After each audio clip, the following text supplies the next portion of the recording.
Et bienvenue, trailers, trailers, runneuses, runners, dans ce nouvel épisode du 5 km à l'Ultra Trail, podcast qui partage des conseils pour que vous puissiez courir et atteindre vos objectifs personnels dans la course à pied. Allez, je continue mes 10 commandements.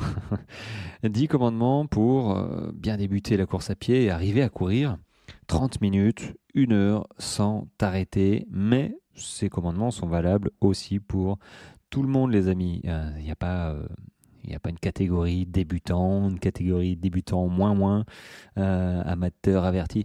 Non, ce qu'il faut mettre en place dès le départ, c'est ce qu'il faut mettre en place pour la vie. C'est pas dit mieux, hein. Je veux dire, ce que je te conseille, c'est ce que je me conseille à moi. Il n'y a que les distances qui changent, il n'y a que le physique qui change, mais sinon le reste, c'est la même chose.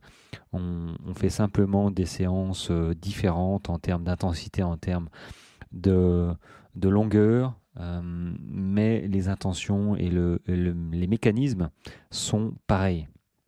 Et là, deuxième commandement, hydrate-toi comme si chaque goutte était une gorgée de succès. Papam. Alors, oui, l'hydratation, c'est hyper important. Comment je m'en suis rendu compte ? Bon, au-delà des diplômes et études que j'ai faites, côté pratique, évidemment, je me suis rendu compte dans la marine que quand j'ai commencé à boire, bon, c'était de la ceinture, il faut y aller doucement avec la ceinture, une eau minéralisée, minérale, pardon. Donc ça va que j'ai pas eu de problème, mais j'en buvais trop tous les jours en fait. Mais je te conseille de boire de l'eau, pas de la ceinture, hein, de l'eau tous les jours. Tu bois 1 litre et demi d'eau en plus de tes repas. Donc dans les repas, faut pas boire non plus énormément, hein. Ça remplit l'estomac et du coup t'as pas faim, donc ça sert pas à grand chose. Mais entre le repas, tu peux boire.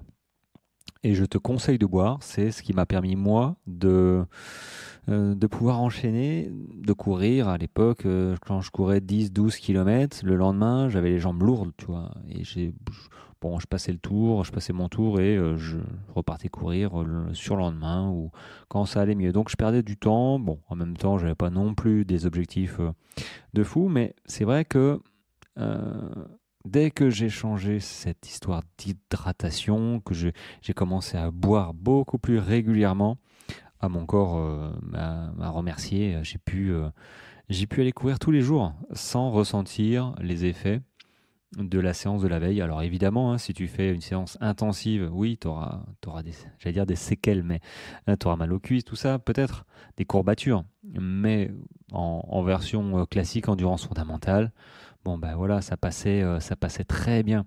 Donc l'hydratation, c'est vraiment un aspect qui est hyper important en course à pied et qu'on ne pense pas au début. Au début, on pense pas au début en fait.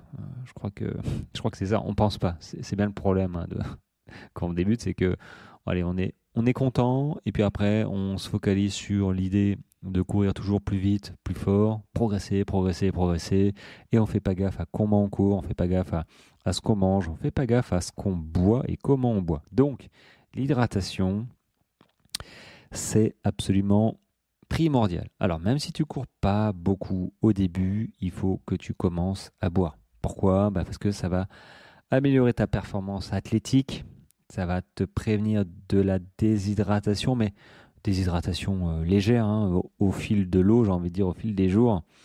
Tout ce qui est aussi crampes musculaires, c'est bien souvent ce qui arrive en fait. On perd les minéraux avec la sueur, mais bon, c'est vrai que quand on boit pas assez d'eau, on a les crampes qui arrivent régulièrement. Ça se voit sur les courses, pas trop sur les 10 km, parce que ce sont des courses plus ou moins rapides, hein, quand même, mais sur les 21 km, à partir du 16-17e kilomètre, il y a les crampes qui commencent à arriver. Et il y en a beaucoup qui sont dues à une mauvaise hydratation, soit avant, soit pendant. Évidemment, boire, ça améliore le métabolisme et la digestion des aliments. Il faut boire de l'eau naturellement, sainement, pour bien vivre. Donc, tu l'as compris, ok, boire, mais boire, quelle quantité, tu vas me dire. Alors, avant ta course, c'est un 10, un 21, ce que tu veux, il faut boire un petit peu. Voilà. Tu bois un verre d'eau dans la dernière heure. Bon, voilà, c'est suffisant. Suffisant pour que tu ailles aux toilettes peut-être juste avant et puis au moins c'est réglé. Maintenant, sur ta course, alors déjà, en footing. Tu es en footing classique, 1 heure ou une demi-heure, enfin jusqu'à 1 heure de course, t'as pas besoin de boire. Alors j'entends endurance fondamentale, hein, j'entends pas séance de fractionné, séance de côte, une petite bouteille d'eau ça fait du bien. Parce que ça donne soif, hein. Mais en version endurance fondamentale, t'as pas besoin jusqu'à 1 heure de course de boire ni de manger. À l'issue de ça, sur tes courses officielles ou sur des entraînements plus longs, tous les quarts d'heure, il faudrait que tu boives entre 15 et 25 centilitres.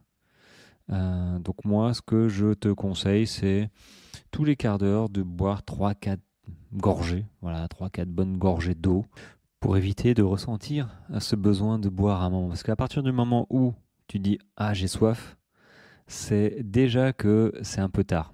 Mais bon, vaut mieux boire que pas du tout. Mais normalement, tu dois pas te poser la question, enfin, tu dois pas ressentir ce besoin de soif quand tu cours sur une course. Maintenant, si tu as ça, bon, bah, voilà, ça veut dire que tu n'as pas assez bu régulièrement. Donc, tous les quarts d'heure, tu bois 3-4 gorgées. Et normalement, ça le fait. Tu peux boire plus, évidemment, suivant comment ça se passe, suivant s'il fait chaud, suivant s'il fait froid. Quand il fait froid, on pense moins à boire. Donc, MEF, hein, quand il fait froid, en ce moment, bon, en ce moment, ça s'est réchauffé, mais quand il fait froid, on pense pas à boire. Voilà. Alors qu'il faudrait. Donc, il faut peut-être se mettre une alarme ou s'obliger ou y penser. Bref, il faut absolument ne pas attendre d'avoir soif pour boire. C'est une des règles essentielles à appliquer sur tes courses. Ne pas attendre d'avoir soif pour boire. C'est déjà trop tard. Tu es déjà en déshydratation. Donc ça peut ne pas être grave, mais si ta course dure des heures et des heures et des heures, c'est possible que suivant la température, tu perdes un petit peu trop d'eau, un petit peu trop de sel, un petit peu trop de tout, et que tu compenses pas assez en buvant juste de l'eau. Ce qui est important aussi, c'est après tes entraînements, c'est de boire un verre d'eau. Je te conseille de boire un grand verre d'eau, quoi qu'il arrive. Moi, je prends un verre d'eau avec de la phycocyanine et ça fait le taf et surtout ça hydrate. Même quand je sors 1 heure et quart, j'ai pas eu l'impression d'avoir transpiré parce que je suis tranquille, il fait pas chaud. Peut-être que j'ai pas transpiré, mais en fait, les tendons, les ligaments, les muscles ont fonctionné eux. Donc il faut les remercier d'avoir fonctionné correctement et les aider surtout à récupérer correctement. Donc l'hydratation, c'est presque plus important que l'alimentation. Bois un grand verre d'eau, voilà, ça peut être du Perrier aussi, mais de l'eau fera l'affaire. Bon, j'ai déjà fait un épisode sur la boisson isotonique. Je pense que je ferai une petite capsule là-dessus, parce qu'il y a de l'eau et la boisson isotonique qu'on embarque normalement sur ses courses, hein, qui est vraiment un allié sur ses courses. C'est la version glucide mais en liquide, donc on l'assimile beaucoup plus rapidement. Mais je ne vais pas en parler là. Là, c'était vraiment le commandement hydrate-toi, hydrate-toi. Voilà, tu bois de l'eau. L'eau, c'est la vie, hein, comme le reste.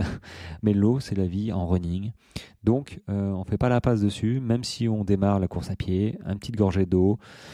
On ne boit pas trop avant ces entraînements, sinon tu vas risquer d'avoir des problèmes. Et si tu as envie de faire pipi juste avant tes entraînements, tu ne te retiens pas surtout en te disant ça va passer. Non, ça ne va pas passer et tu seras obligé de t'arrêter. Et suivant où tu te trouves, c'est pas forcément idéal, alors surtout quand on est une femme, de pouvoir faire pipi dehors. Donc, si vous avez une petite envie, faites-la avant. Bon, c'était le mot de la fin, hein.